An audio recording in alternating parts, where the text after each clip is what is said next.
Inside Out 2 and Turning Red are both about a teenage girl going through puberty. Inside Out 2 was great and Turning Red was not so much. Some people loved it. I didn't love it.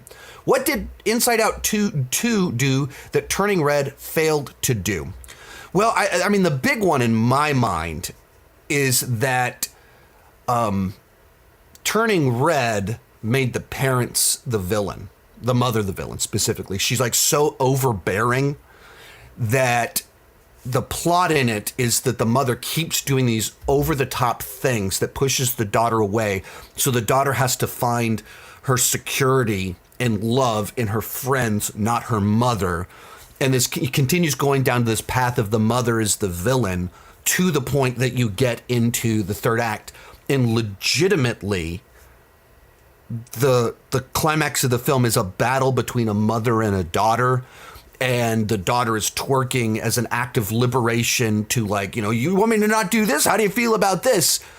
And that to me, just you create a scenario where a lot of people don't resonate with the very, it's a very specific parent dynamics in that a lot of people don't resonate with. And so then what you're just showing is trust your friends, not your parents, because you can't connect with the reason that it's taking place.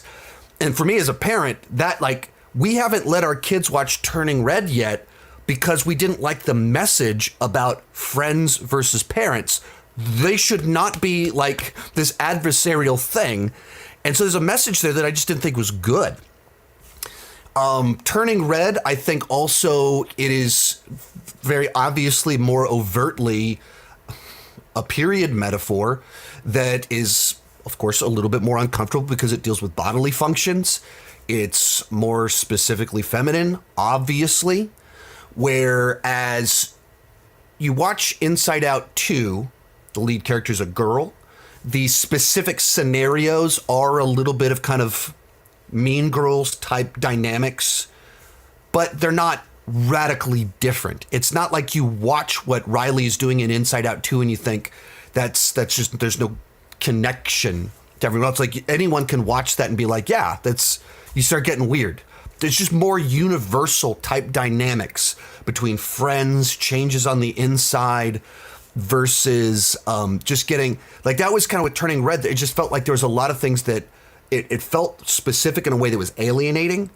Like you watch Inside Out 2, Riley's on a hockey team, but not in a way that it felt like alienating, distant.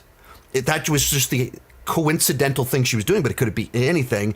And then it was like very specific in Turning Red. It was like the year 2000, boy bands, group of girls against mothers in a very specific cultural mother-daughter family dynamics. It just felt like a lot more like niching down.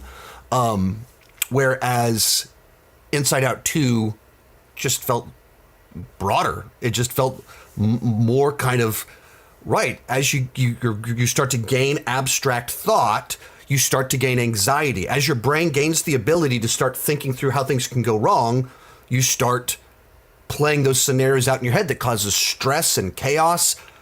That happens to everyone. And so it's more universal.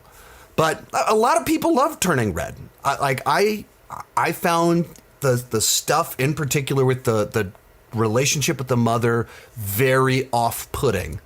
And I didn't find the characters charming either. And maybe even some of that's they had Riley making bad choices in Inside Out 2 where you're like, oh no, are they making me not like Riley? But then they show what's going on in her head. And so when you're able to see the very good reason that someone is doing something wrong, it's much easier to empathize with them, sympathize with them, and connect with what's happening. Because you're like, oh, no, please let the better side of you win. And it framed it in a way that I think it's easier to root for bad decision-making rather than Turning Red portrayed bad decision-making at times as just a good thing. Here, Riley makes bad choices and you're thinking the whole time, oh no, please stop. Let these other positive things balance out what you're doing. So it was a lot of different things. Most of these clips are pulled from my Patreon live streams. I do about 6 live streams every single month. For $2 per month, $20 per year, you can get access to all the exclusive videos and live streams. For $5 per month, you get your name on my end card. At the top tier, you get a 30-minute video chat with me each month. The link down below in the description has more information.